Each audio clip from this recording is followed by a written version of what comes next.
ओम सभी मित्रों को नमस्ते जी। मैं प्रवीर आप सभी को एक बार फिर से वैदिक दर्शन चैनल में स्वागत करता हूं। तो मित्रों, आज हम पंचम पर्व में है और पिछले 4 पर्व में हमने बताया था। प्रथम पर्व में हमने मोहम्मद और कल्कि अवतार के नाम के विषय में बताया था। द्वितीय पर्व में उनके माता पिता के परिचय के विषय में बताया था। तृतीय पर्व में हमने बताया था तृतीय पर्व में हमने उनके वंश परिचय के विषय में बताया था। चतुर्थ पर्व में हमने उनके स्त्री पुत्रों के विषय में बताया था, अर्थात कल्कि अवतार एवं मोहम्मद के स्त्री पुत्रों के विषय में। तो वहाँ पर एक बात रह गई थी, तो पहले मैं उसे बता दूं कि मोहम्मद के जो प्रथम स्त्री थी खदीजा या फिर खुदीजा, जो भी कहे उसको, जो खुदीजा की मोहम्मद के साथ विवाह होने से पूर्व और दो विवाह हो चुका था, अर्थात मोहम्मद उनकी तृतीय पति था। किंतु जो कल्कि के पत्नी हैं, कल्कि जी के पत्नी होंगे, वो तो कुमारी अवस्था में थे, तब जाकर कल्कि ने विवाह किया, अर्थात उससे पूर्व उनका विवाह नहीं हुआ था। ये था प्रथम विषय। आज आते आज के विषय पर। आज के पर्व पे हम आपको सामने विस्तार करेंगे मोहम्मद के जन्म स्थान अर्थात मक्का नगरी और कल्कि के जन्म स्थान संभल गांव। अब देखिए, प्रथम आते हैं उनके मिथ्याचार पर। तो वे लोग अर्थात मुमिन लोग और जाकिर नायक के चेले चावटे गए थे कि संभल का मतलब है शांति का गांव और मक्का का भी मतलब है शांति का ग्राम।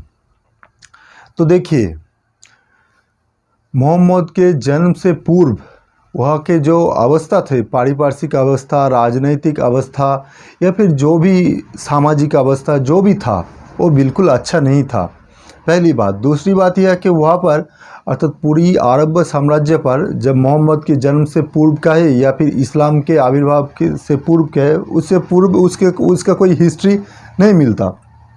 और एक बात है, वहाँ पर मारामारी, नित्य दिन मारामारी, शिशु संतान हत्या, नारी के ऊपर असंख्य अत्याचार, व्यभिचार, दुराचार, कलह, विवाद इत्यादि प्राय लगा रहता था।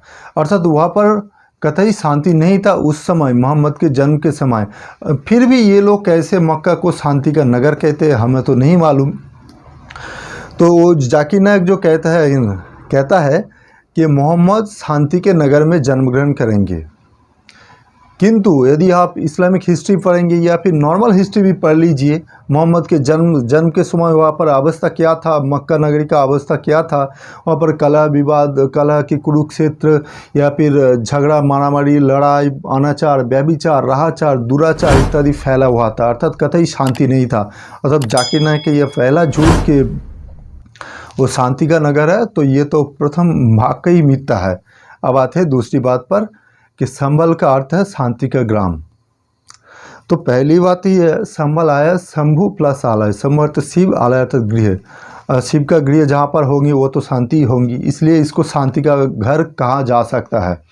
द्वितीय, मक्का का अर्थ ये लोग अक्षरिक अर्थ कहते हैं कि शांति का स्थान।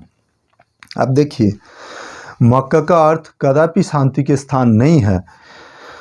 ये जो मक्का का अर्थ शांति का स्थान करते हैं ना, ये लोग कौन से डिक्शनरी में या फिर कौन सी अभिधान में ये बात पाया है, उन्होंने आज तक नहीं बताया। अब दुनिया के हर कोई डिक्शनरी खोल लीजिए, मक्का का अर्थ कदापि शांति का स्थान नहीं है। ये सामने वालों को, जाकिर नायक जो बताते थे, ये सामने वालों को, जो हम आम हिंदू जो पढ़े लिखे नहीं हैं ना अपने धर्म के विषय में, उनको मूर्ख बनाने का एक उपाय मात्र था। अब देखिए, मक्का का अर्थ फिर क्या है।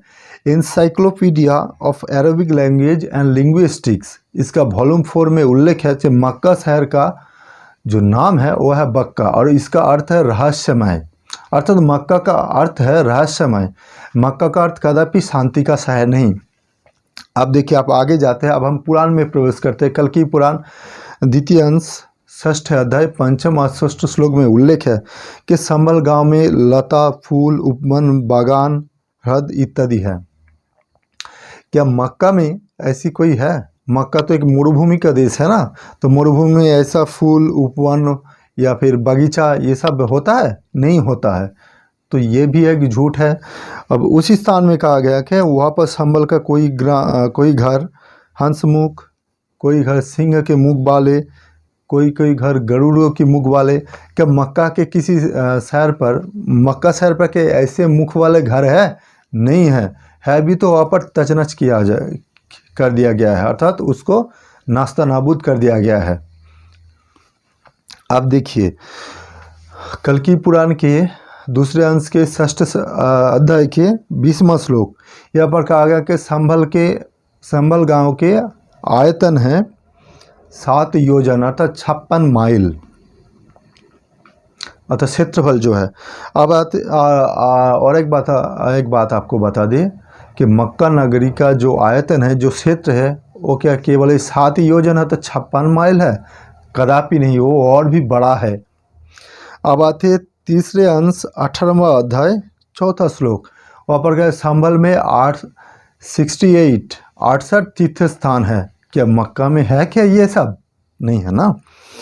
अब तीसरे अंश के 16वें अध्याय के 8वें श्लोक, ये बहुत ही महत्वपूर्ण श्लोक है। यहाँ पर कहा गया कि संभल गांव के पास गंगा और यमुना नदी बहती है। क्या मक्का के पास गंगा यमुना नदी बहती है? बहती है क्या? नहीं बहता है ना।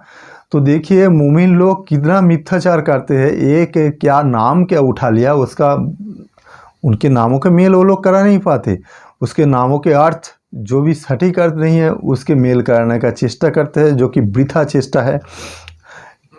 इसी पुराण से, और इसी पुराण में और आगे जाएंगे तो और भी बात समझ में आता है। देखिए दूसरे अंश 6वें अध्याय श्लोक नंबर 30 और 31 में कहा गया कि संभल में मयूर, कोयल, हंस इत्यादि पक्षी है जो विचरण करता है। क्या मक्का में ये सब पक्षी है? तो नहीं है ना।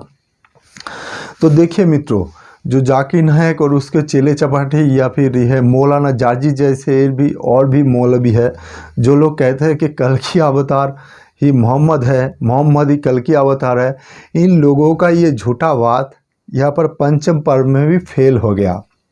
अर्थात ये लोग जो मिथ्या लाभ कर रहे हैं ये बात प्रमाणित हो गया। अर्थात मोहम्मद और कल्कि अवतार एक नहीं है, उनके जन्म स्थान भी एक नहीं है। यहाँ पर हमने आपको पूरा प्रमाण दे दिया कि मक्का का अर्थ कदापि शांति का स्थान नहीं है। अर्थात इन दोनों को मिलाने का जो प्रयास है, केवल इतना ही नहीं, हमने उनके गांव के विवरण भी दिए, उसके साथ अरब का कोई मेल नहीं खाता। दूसरी बात कि उस समय पारिपार्श्विक अवस्था जो था मक्का के कदापि शांति का नहीं था, वरन अशांति का था। अर्थात वो शांति के गांव में कदापि जन्म नहीं लिए थे मोहम्मद ने। अब देखिए आप लोग स्वयं विचार करें, इसके आगे भी पर्व आएंगे, एक एक करके देखते जाइए, फिर क्या होगा आप लोग इन लोगों के मुंह पे करारा तमाचा दे पाएंगे। तो मित्रों आशा करता हूँ आपको सारी बात समझ में आ गई हो। तो वीडियो को लाइक करें, कमेंट बॉक्स में अपना मूल्यवान राय रखें और वीडियो को अधिक से अधिक शेयर करें, चैनल को सब्सक्राइब करें और करावे। आज के लिए इतना ही, धन्यवाद, नमस्ते।